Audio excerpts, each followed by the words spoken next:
Starting out as a mortgage advisor or financial advisor, your key goal is how quickly can you go from 0 to 5K per month. That's the topic of this week's episode and this week's show. I want you to grab a pen and a piece of paper because I'm going to walk you through the key 3 steps that you have to go through to take yourself to 5K consistent months. And you're not going to want to miss next week's episode because I'm going to walk you through the exact steps you need to go from 5K to 10K. When you're first starting out, whether you are newly self-employed and just getting into the job, or whether you are someone who's employed and moving to self-employed, there's only 2 or 3 things that really matter in your business, which we're going to cover off in these 3 steps. The first is, how do I get more leads?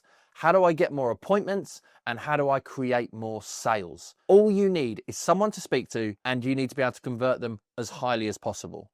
So these 3 steps are what you need to do to make sure that you focus on the right areas at the right time to hit 5K consistent months. Step number 1 is defining your niche and your marketing. This is all about clarity for your audience and also for you, and positioning for you in the marketplace to differentiate yourself from everybody else. If you try and talk to everybody, you'll end up talking to nobody. Social media is the best free source that you can use to promote yourself, your services, your business, and your brand. Now, it isn't entirely free because it costs you time. But when you're first starting out at 0 or under 5K, you haven't got cash you can invest. If you try and leverage a marketing agency, if you try and get someone else to do your social media posting, if you try and pay for ads, you haven't got the resources, the systems, or the ability to make that work because you're the only person who can position yourself differently to everybody else. Imagine for a moment that networking was the key way in which you wanted to build your business. Would you send somebody else on your behalf to a networking event to go and network your business? No, you wouldn't, because it wouldn't work. So why would you get somebody else to do your social media posting just so you can have a bit of online presence and be seen to be seen? It won't work because you're the differentiator. So in identifying, number 1, your niche and your messaging. To get high quality clients, we need to get rid of being vague. I want you to be as specific as possible in every piece of content that you're going to produce, because that will begin to attract those ideal clients to you. I would also like you to focus on one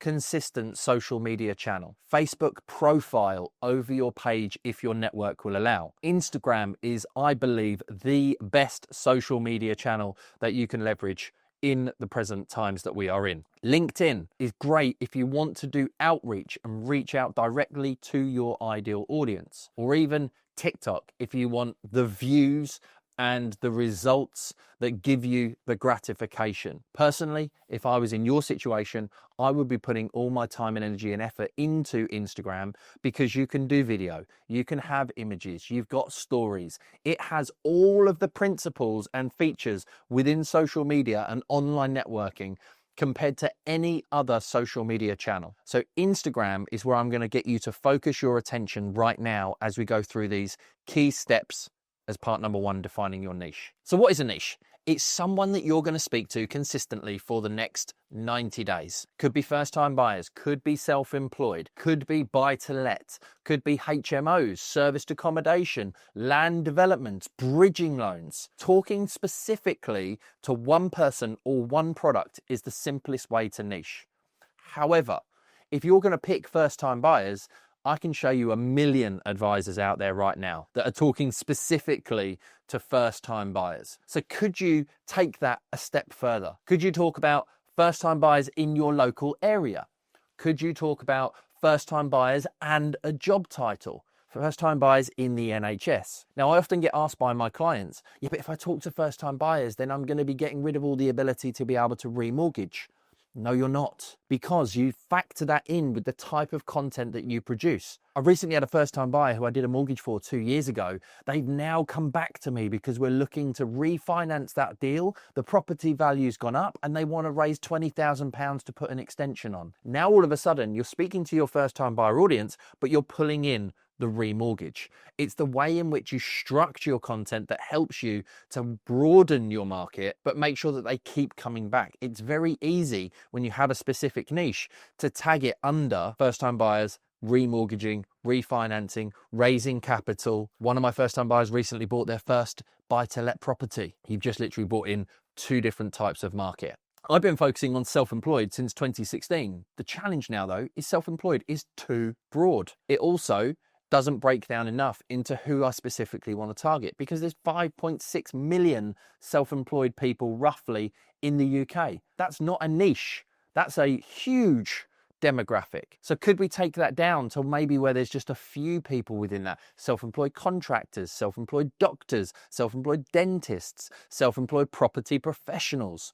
You can even go to the point of business owner. Where I want you to think about your niche is then taking that down to micro niche. You can talk to personal trainers, for example, but then there are nutritionists, there's healthcare professionals, there's strength and conditioning coaches, there's fitness coaches. There's so many different ways in which you can structure that. So getting hyper specific with a small target audience is fundamentally key to get more results. If all of your followers and all of your fans are on one social media channel, let's say you've got 1,000 people, that is a huge number of people if you were to put them all in a room and speak specifically to them. So I help who is the key phrase that I want you to nail. I help self-employed individuals that have been trading for 2 years and buying their second home over £500,000 per year with 2 children and an income of £100,000 combined. Like, that is hyper focused. Now we can start to move on to what you do with that niche as the next point. You need to clearly identify the 20 core problems that your ideal client has. Of course, a lot of those are going to be the same across multiple different spectrums. How much deposit do I have? How do I calculate affordability? Obviously, if you're doing a buy-to-let, it will be completely different. If you're investing a pension for somebody who is just starting out versus somebody who's been in business for 20 years and maybe has multiple different pensions from multiple different jobs, there's going to be different problems at every single stage of the journey. But I want you to really nail down for your ideal client and your specific niche, what are those core 20 problems? And you need to put those on repeat. I don't care if you nail those and then for 20 days, do one problem per day. And then on day 21, you start again. You do it differently. You do a video that you then create an image for. You write a post that you then record a video on. How can you talk about the same things consistently, but in different ways? You could share valuable education related to that one problem. You could do a case study related to one problem. You could do a carousel related to one problem. All of a sudden, we've got 3 pieces of content. Now we're at the point where we've got 60 days worth of content focused on our 20 core problems. It's not about doing loads and loads of things. It's about doing a small number of things better. And the 20 problems is the way in which you do that. So write down what your core 20 problems are for your specific niche and individual that you want to target. And do not talk about anything else on your social media channel. With our market, our niche, and our message, our 20 core problems, we can now start to produce consistent content. And this is where you want to make sure that you're using your ideal client's language as much as possible. Now, I do use AI and ChatGPT a huge amount. It helps me to come up with ideas. It helps me to give you a structure for a post. You could take your 20 ideas, the details of your niche, you can put that into ChatGPT and you could say, write me 5 posts. The key to leveraging AI is not just to copy and paste. It's to utilize the 80% that it creates and then personalize it 20%. Add in the story.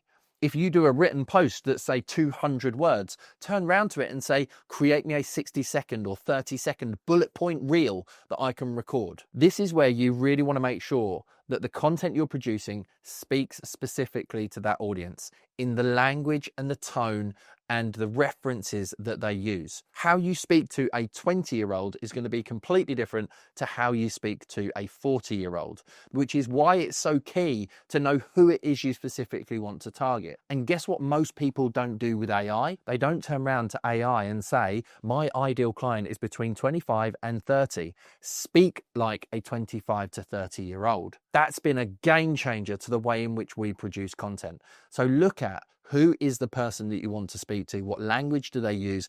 And also, what questions are they consistently asking you? Because in 2016, when I started my social media journey and someone said to me, how much deposit do I need for a mortgage?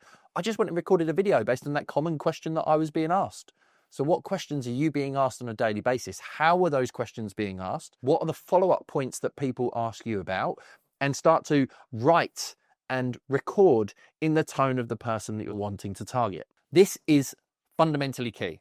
This matters because people want to know, like, and trust you. This is your opportunity to reduce friction with your ideal client, because when you become the solution to their problems and challenges, when they feel like they watch something and they think, this guy, girl, gets me, they're going to be more inclined to absorb more of your content, to download your free guide, which we'll be talking about in later episodes, to really begin to resonate with you and build a connection with you, which will attract more people to you in the short term. Yes, we want to repel a hell of a lot of people, but it's much better to be a big fish in a small pond of ideal niche orientated clients than it is trying to go fishing in the ocean when all you want to catch is a goldfish. Let's be succinct. This is the bit that most people don't adopt, and this is why you're not hitting 5K consistently. Step number 2 is sales. You need to be perfecting your sales skills, and you also need to be following up with every single lead, appointment, and person that you speak to. This is about your confidence as an advisor, your process, the fee that you're charging, but also it's about maximizing every single conversion for every lead and prospect that you get. What I see too many people doing is focusing on more leads, more appointments. But then when somebody says, I'm looking to go ahead in April next year or December next year, having no method or way to follow up. If someone doesn't do a deal now, but they want to in the future, the person who wins that business is the person who maintains a relationship, keeps the connection going, and nurtures and follows up. Whether it's an SMS, whether it's an email, whether it's a WhatsApp, doesn't matter. This is about making sure that you nail your sales process and nail your nurture. So the first thing you need to do is create a script for your first appointment. If you don't have one, then you're arrogant and you're ignorant, because the way you set up your process, your journey, the way people interact with you should be entirely different to everybody else.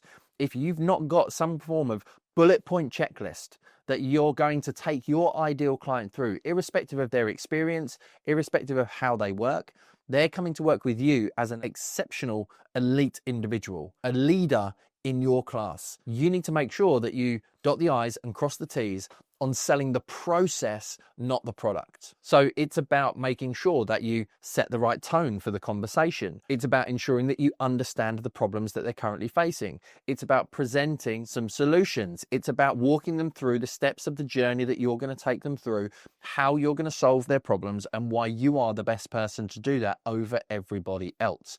That is all about positioning and process. Without a script, you will deviate from that plan. You will forget to mention the solicitor. You will forget to mention the insurance. You won't cover off the GI for the home insurance or the buildings and contents.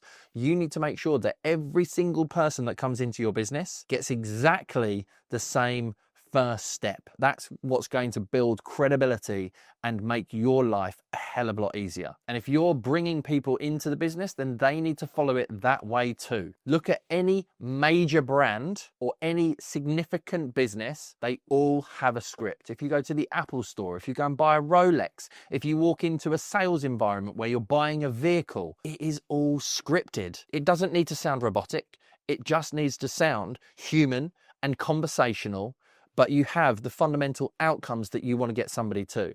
When I started being an advisor back in 2004, I was taught to leverage a fact find for 40 minutes with every single client. And the idea was to utilize that as a sales tool to get all the information related to future aspirations towards their kids, towards their attitude to risk, how they feel about insurance, all through looking at the budget planner and collating information and soft facts about them, their situation, their purpose, their future, the goals that they have. It's about people, not products. If you nail the process and you nail the person that you're speaking to and really truly understand them, where they are versus where they want to be, then you'll be able to position your brand, your product, your service as the correct solution. The second thing is learning how to handle an objection, making sure that if somebody doesn't want to pay your fee, or if they've already spoken to somebody else, you want to make sure that you have a tool belt of ways in which you can overcome those objections to move people from A to B. Objection handling is key to making sure that you win that business. And the only time I fundamentally see it as an objection is if a client says no. If you've nailed your first conversation and you talk about process rather than products, then you're not really got an objection to overcome. It's only when they say, no, I don't want the life insurance. No, I don't want to pay your fee. No, I don't believe that product is the best. That's where you then have to come up with how to handle those objections. But if you do your setting up of the process and talking about things consistently and fluidly from the outset, then you won't face objections. The best salespeople and advisors that I've ever worked with pull in the objection to part of their outset process. So I know you might compare me to a lot of advisors that don't charge a fee in your local area. Well, here's why we would be better at what we do, and you bring that in straight away. The more objections you can overcome throughout your script, the easier it's going to be to do business later. And if you're consistently facing the same objection, then you need to review your script and process from the outset. The last piece to increasing your sales conversions is all about follow-up. Now, until you're reaching 5K per month, you don't need any sexy technology. An Excel spreadsheet and something like Trello or Monday, you don't need any automations. You just need a way to see who you've spoken to and when you've got to call them back. If someone's in an early repayment charge, for example, you need to have a date and you need to have a task to be able to contact that individual in the future. I like being able to see a list of all my clients and where they are, and then I like to walk in that day with a list of tasks and things that I need to work on, whether it's research, whether it's phone calls, whether it's following up on people that I've spoken to. A basic free system at that point is perfect to get you to 5K consistent months. But those that win the business will contact leads as quickly as they possibly can. They will follow up as quickly as they can after that first appointment. They will use a phone call, an email, a WhatsApp, an SMS. If somebody doesn't answer, they will try and contact them at least 5 times. If you're getting somebody that's coming to you from a social media channel, they will try and get them into the calendar as quickly as they possibly can to stop them going elsewhere. Speed is fundamentally key with a new prospect and new inquiry, but so is the follow-up process thereafter. At this stage, every lead counts, but you want to make sure that you're doing the fee, you're offering the core product, and you're also thinking about what other products and services you can upsell thereafter. This is the game changer to work on less clients, but maximize the value of those clients. Every advisor that I see and speak to when they first start working with us is like, how do we get more leads? I'm like, no. How do you increase the value of each client that you're dealing with through going back to them 3, 6, 9, 12 months after they've made that initial sale? Maybe it's the mortgage, to offer the life insurance, the health insurance, the will. Even if you're not doing those products or services, refer them out to somebody else, pass on the name and number, get a bit of a kickback. That will begin to increase your revenue and make it easier for you to have a business that grows and scales. Step number 3 is all about systemizing your day to have less stress and get more done. Time management is fundamentally key. Whether you're starting out doing 5, 10, 15, 25, 30K months, time management is always something that crops up. Because if you're allowing yourself to be pulled from pillar to post, you're going to be struggling. This is where I find diary management is absolutely key. If an appointment is in your calendar, you will not miss that appointment. So to be more proactive, put things in your appointment. If you've got a networking event to go to, that will of course go in your calendar. Treat the high value activities that you need to be doing, posting on social media, engaging in the DMs, commenting and replying to people, following up with 5 people that you met at the event last week. Put that time and structure into your calendar. So therefore you treat that activity like it's an appointment. That structure will help you to have a routine that will get more results. The biggest thing I still do and have taken from one of my employed roles at Alexander Hall in London was working on admin between 2 and 4 p.m. Why? Because it's the lowest energy point of day for most people. It's also just after lunch when people have got their afternoon slump. And it's also just before kids are being picked up from school and the work day ends. So it's a great time to do your suitability letters, to key data into lenders' websites, to submit applications, to basically do the delivery of the product or service that you're working on. And you will find that having that routine in your day will make things so much easier. There are going to be days where you're going to be challenged. You're not going to stick to it, but I urge you to get back to that routine that you create for yourself based on doing your highest value activity work at your highest energy points during the day. It will be absolute game changer and key to your business growth, particularly if you're leveraging the online social media world with your niche. Prioritizing getting out and seeing real people face to face every single week will be game changer to your results. That will drive you more business than anything else. You cannot underestimate the power of local networking. So prioritizing that within your time and in your day. Think about all the different silos of work that you have to do. New leads and appointments, research, nurturing and following up, networking, posting on social media. Start putting that into your calendar, and as boring as it sounds, creating habits and routines to doing the same thing at the same time on the same day. It makes it easier. You have less thought, which means you put energy into the right areas, and you will definitely begin to grow your business much, much quicker. As you begin to do consistent tasks to help yourself at a later point, if you have a similar email that you send, if you're sending an SMS at the same point in time, the worst thing you can do for yourself is to start rewriting that every single time. You want to have a way in which you can save those. In Outlook, you can do it, for example. In Google, you can create templates. You want to have a consistency within the job that you're doing. So where you've got that consistent first appointment email, you've got a consistent awaiting documents email where you've submitted something to the lender or to the product provider, take that as a template and reuse it and repurpose it every single time. Because if you haven't got to keep typing out the same thing over and over again, it will just save you time to put it into better areas, which means you aren't wasting time, but you're getting closer to your 5K per month.